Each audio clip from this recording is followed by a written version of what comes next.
Yo, what's up guys? Welcome back to another video. Today I'll be unboxing the new Alienware 25 or the 24.5 inch model. This one is in white. The reason I got it in white was because it was the only one in stock during the sale when I bought it. So let's get into opening it.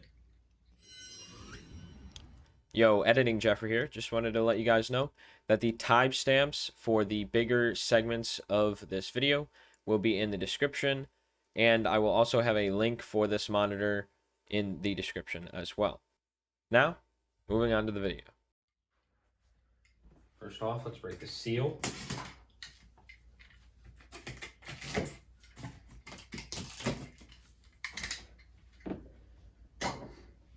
Let me move my keyboard out of the way, so maybe we can lay this down. This box is huge, by the way.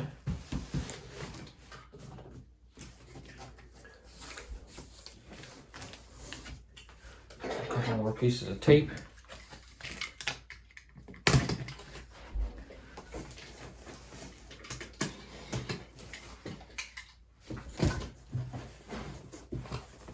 So once we got all of the plastic pieces out and tape off, we can open the box.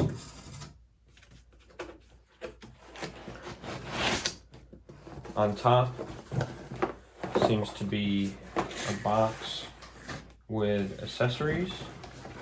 Leave that over here.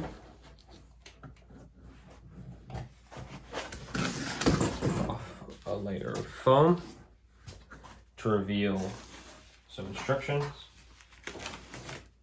the monitor base, and the stand part.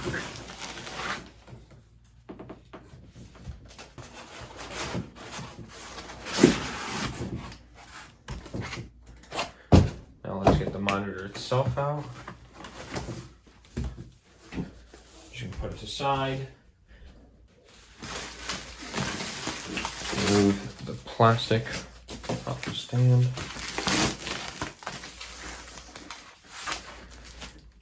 And yes, it has plastic plating on it, and it has some nice rubber grippy feet, but the inner core of the stand seems to be some sort of light metal, possibly aluminum.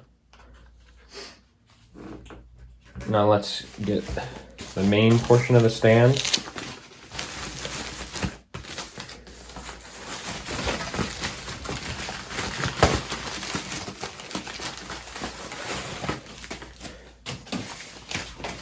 This portion of the stand does have some RGB on the back that we can see later. And it also has some cable management and some nice measurement labels here. And it's very resistant without the monitor on it. So let's get this put together. And the bottom of the stand just screws in by hand, or you can use a Phillips head or flathead to screw it in. I'm going to make sure I have it in there nice and tight, and we should be good. And this monitor will be the perfect size for this space. I currently have two 60 Hertz 1080p monitors that were fairly cheap, and that's why I got them for starting out with. Now let's get the monitor open.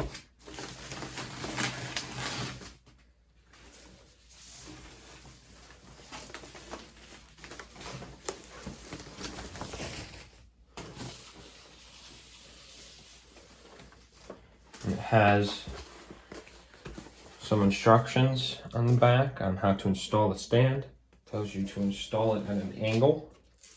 So let's do that. So it should easily support this monitor. And then with the monitor on, the height adjustment is pretty nice. Let's take off this little plastic head top, foam. There's some little tape pads. I'm trying not to scratch the screen here.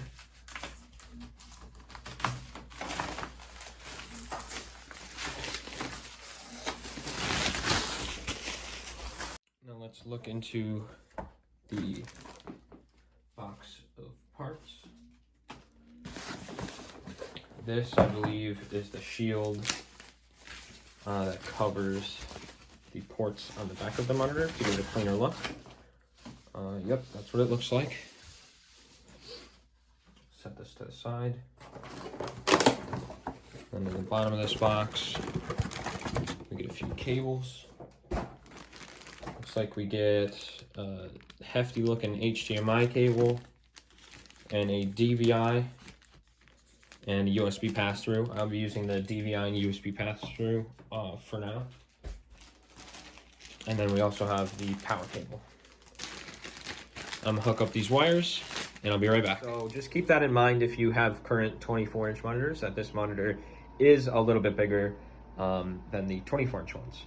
And then also, although the RGB on the monitor does look really good, you've got the Alien here, the strip down there, and then the power button, you can't really see from here, but the power button over there does glow as well.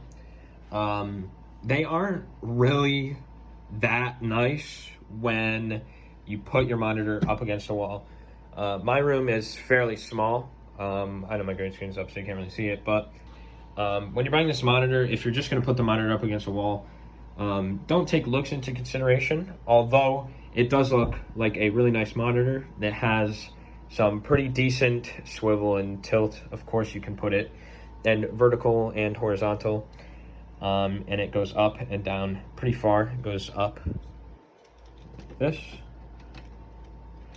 and then that compared to my monitors is decent gap, and then back down to where I have it.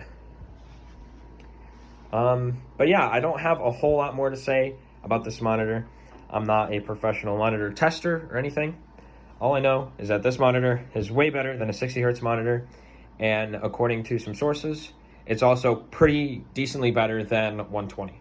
So if you want a good gaming monitor that is top of the line, if you can get this at a discount, buy it. It's like the best monitor you can get on discount that I have found for the money.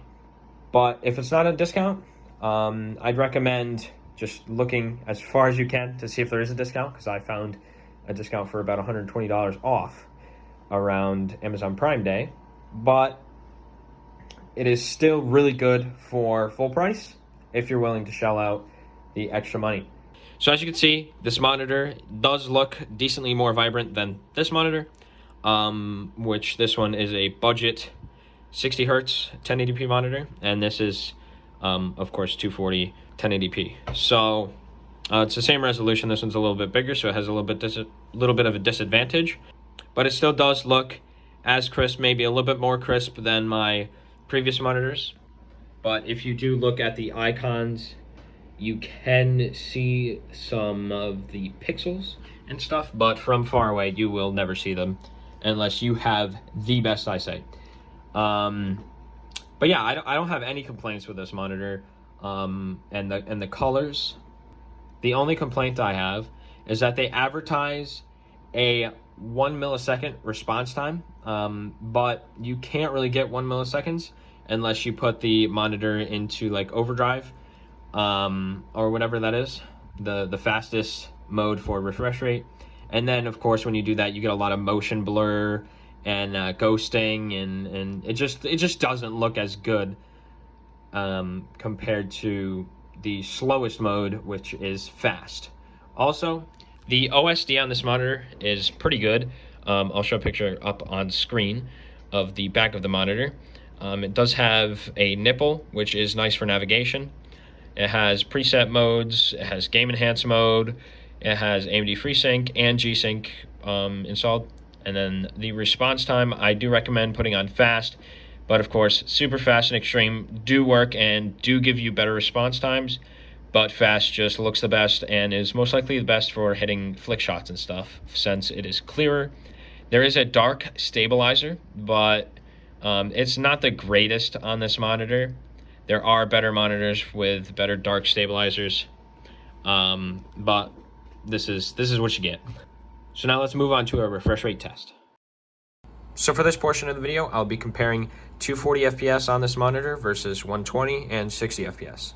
And of course, the 240 FPS while moving across looks much clearer I'm not sure if this comes across on camera, but is 1,000 times clearer while moving.